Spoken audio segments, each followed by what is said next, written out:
Bonjour et bienvenue. Vous écoutez l'épisode 59 de Quinoa, le podcast qui sème les graines d'une vie plus saine.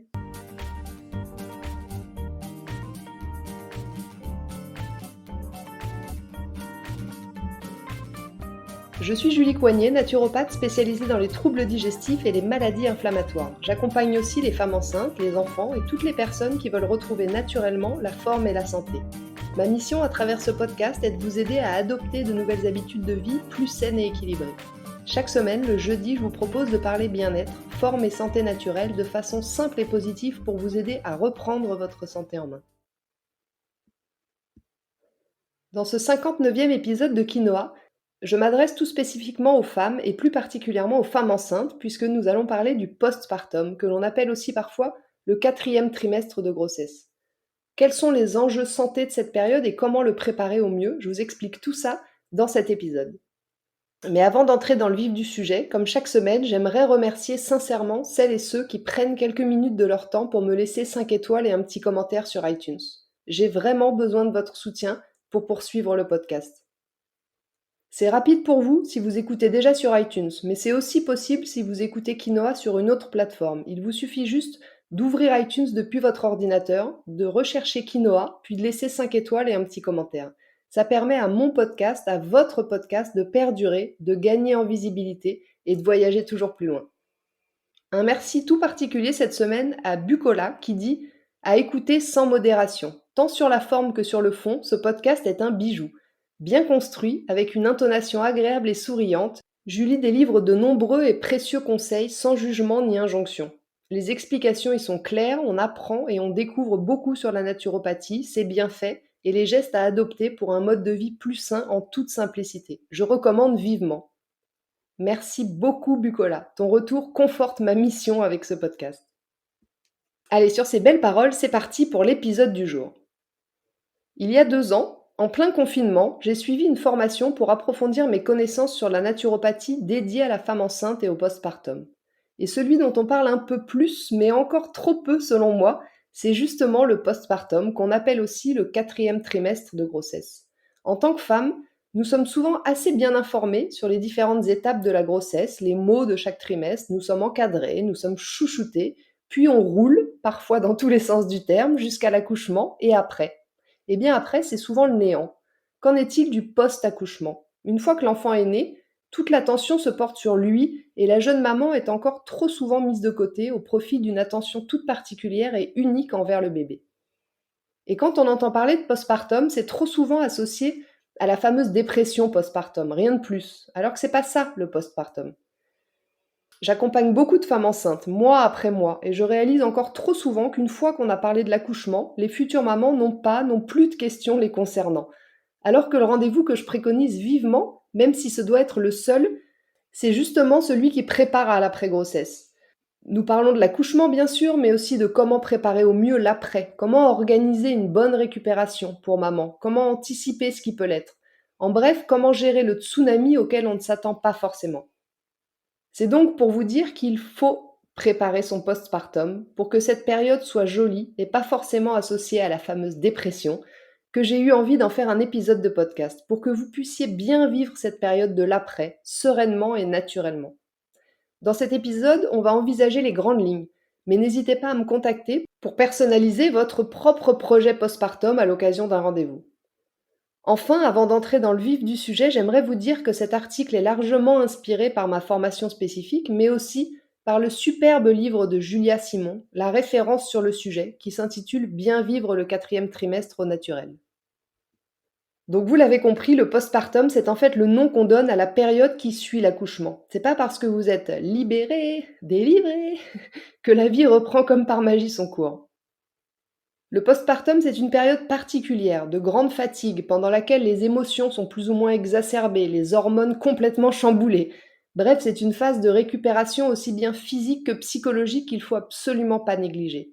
Et on la néglige bien souvent.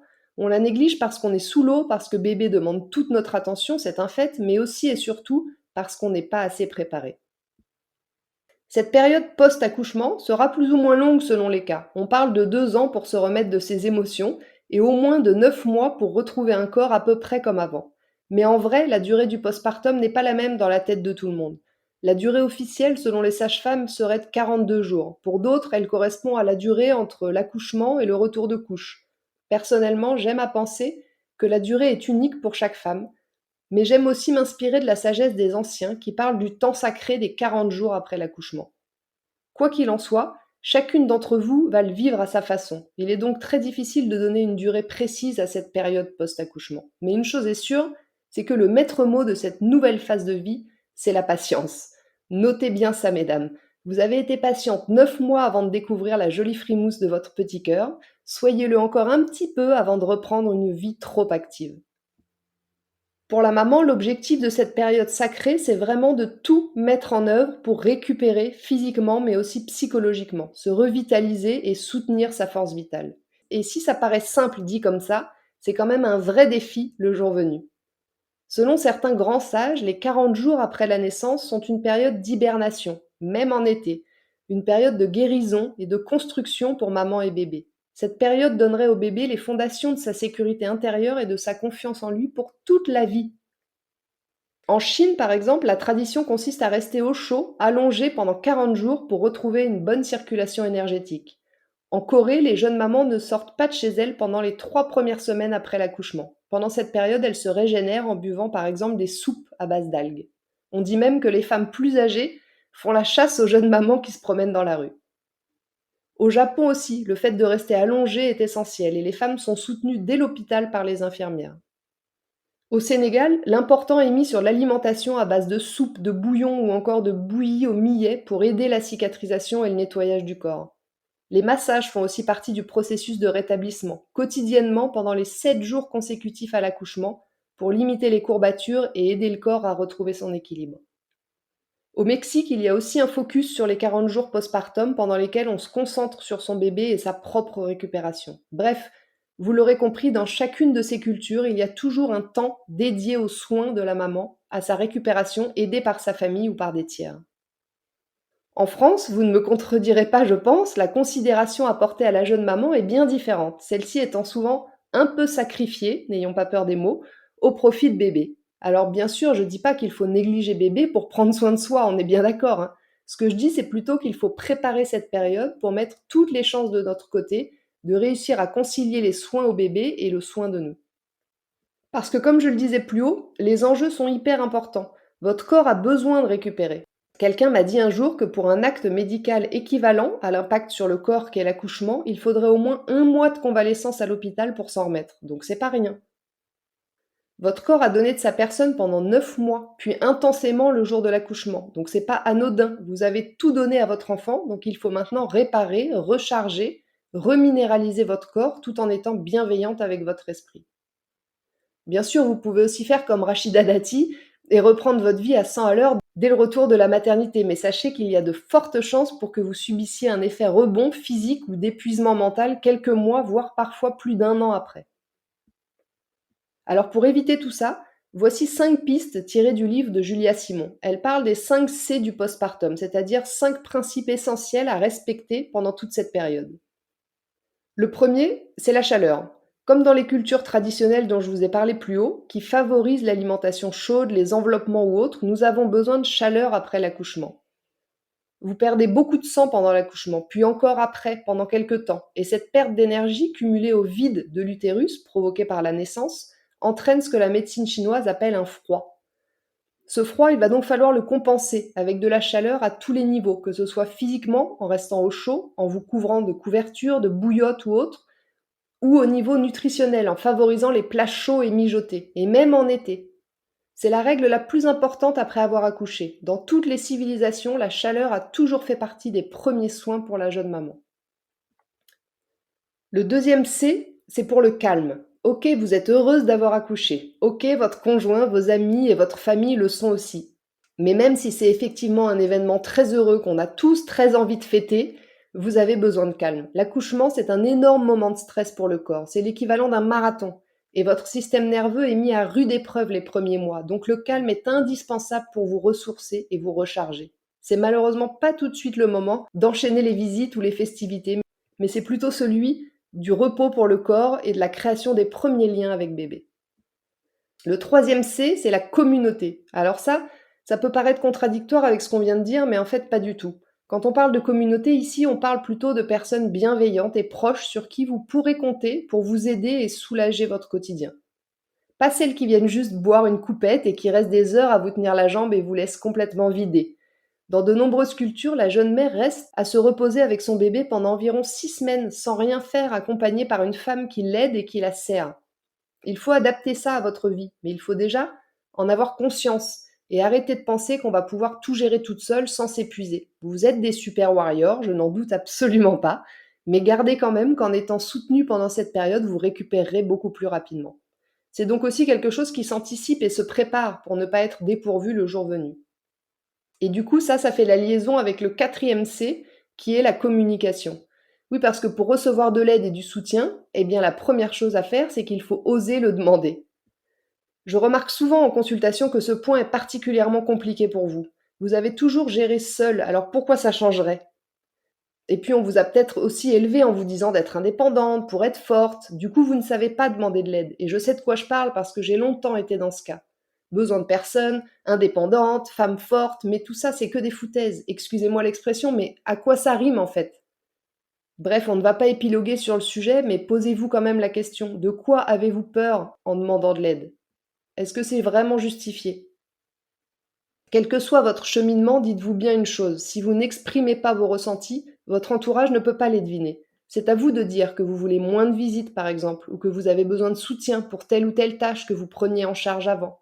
Si vous voulez que vos besoins soient pris en compte, vous devez les exprimer. Ne pas le faire par honte ou par culpabilité, c'est souvent le début de l'isolement et de la fameuse dépression postpartum.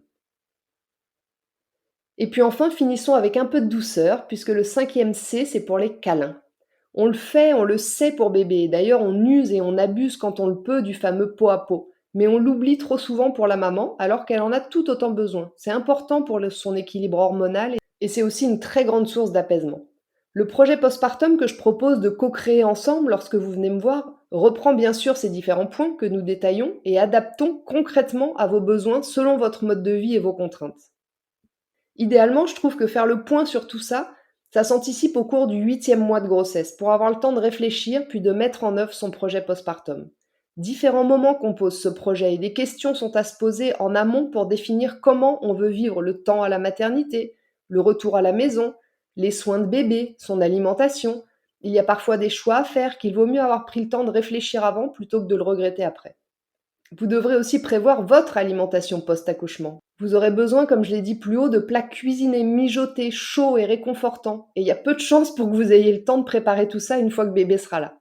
Enfin, vous pourrez aussi compter sur les plantes, l'homéopathie et d'autres soins naturels pour vous accompagner pendant cette période. Je pense par exemple au massage, à l'acupuncture, au shiatsu, à l'ostéopathie. Mais j'aimerais surtout conclure par une chose. Le plus important dans tout ça, c'est vraiment que vous compreniez, puis que vous acceptiez que vous devez prendre soin de vous pendant un temps déterminé après l'accouchement. Même si vous êtes une superwoman, ce dont je ne doute toujours pas, même si vous aviez l'habitude de tout gérer au quotidien, et même si vous avez un job hyper prenant, je m'en fiche, vous ne revivrez jamais ces 40 jours de postpartum dans votre vie. C'est une chance unique de profiter de votre nouveau-né, mais aussi de vous remettre de cette folle aventure en pleine forme, en évitant la dépression postpartum ou encore l'épuisement physique ou psychologique quelques mois plus tard. Croyez-moi, faites-moi confiance, lisez des retours d'expérience et acceptez de ralentir. Enfin, n'hésitez pas aussi à partager toutes ces informations avec votre conjoint. S'il comprend lui aussi mieux ce qu'il se passe pendant cette période, il vous accompagnera d'autant plus. Voilà, sur ce, l'épisode 59 de Quinoa touche à sa fin. Je vous remercie de m'avoir écouté jusqu'ici, j'espère qu'il vous a plu et qu'il vous aidera à mieux vivre cette période magique mais néanmoins particulière du postpartum. Si vous pensez que ce sujet peut intéresser certaines de vos amies, n'hésitez pas à leur transférer ou à le partager sur vos réseaux sociaux. Et si vous n'avez pas pu prendre de notes, vous retrouverez le contenu de ce podcast retranscrit par écrit sur mon site juliecoignet.com. Je vous invite également à vous abonner à ma newsletter pour ne rater aucun épisode du podcast, mais aussi pour suivre mon actualité et profiter de conseils exclusifs chaque semaine directement dans votre boîte mail. Dans 15 jours, dans l'épisode 60 de Quinoa, nous allons parler du diabète, une pathologie qui touche plus de 4 millions de Français et dont Jessie Inchauspé parle beaucoup dans son livre best-seller que j'ai dévoré au début de l'été, le fameux Faites votre glucose révolution. Je vous explique tout ça dans 2 semaines. En attendant, si vous voulez me faire un petit coucou ou échanger, j'en serais ravie et je vous invite à me rejoindre sur Instagram @juliecoignet-8 naturopathe. Et n'oubliez pas, comme le disait très bien l'abbé Pierre, il ne faut pas attendre d'être parfait pour commencer quelque chose de bien. À bientôt!